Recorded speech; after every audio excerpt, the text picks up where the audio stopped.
मेरा नाम सौरभ है और मैं आपको आज एक सच्ची घटना बताने जा रहा हूँ। यह बात 4-5 साल पुरानी है, जब मैं मुंबई से अपने गांव को आया था। गांव में एक अफवाह फैली हुई थी। गांव में कुछ लोगों का कहना था कि वो रात में किसी डरावनी औरत को घूमते हुए देखा है। वह कभी घर पे, छत पे और कभी गलियों में घूमती रहती है। इस वजह से लोगों ने छत पर सोना ही बंद कर दिया था। अंधेरा होते ही गलियां सुनसान हो जाती थी।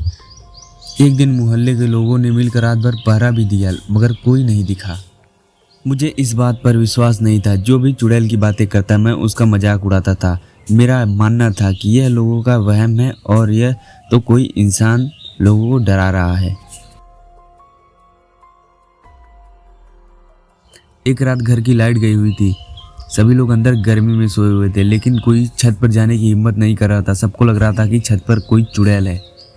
मुझे भी ऊपर जाने की मनाही थी, लेकिन जब मुझे गर्मी सहन नहीं हुई तो मैं छत पर चल दिया। छत पर पहुंचकर मैंने देखा कि छत पर कोई चुड़ैल जो सो रही है, वो मुझे देखते ही उठ के बैठ गई और वहाँ पे रोने लगी। मैं उस चुड़ैल को देखते ही बहुत डर गया।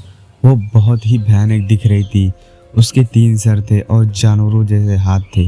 यह सब देखते ही मैं वहाँ से भाग गया और घर के अंदर जाके दरवाज़ा बंद कर लिया। उस दिन मुझे भी चुड़ैल वाली बातों पे विश्वास होने लगा। अगले कुछ दिनों तक चुड़ैल देखने की घटनाएं होती रही और फिर धीरे धीरे चुड़ैल दिखना कम हो गई और धीरे धीरे लोगों के अंदर से उनका डर भी ख़त्म हो गया। मगर मैंने जो देखा वो बिल्कुल सच था, जो मैं कभी भूल नहीं सकता।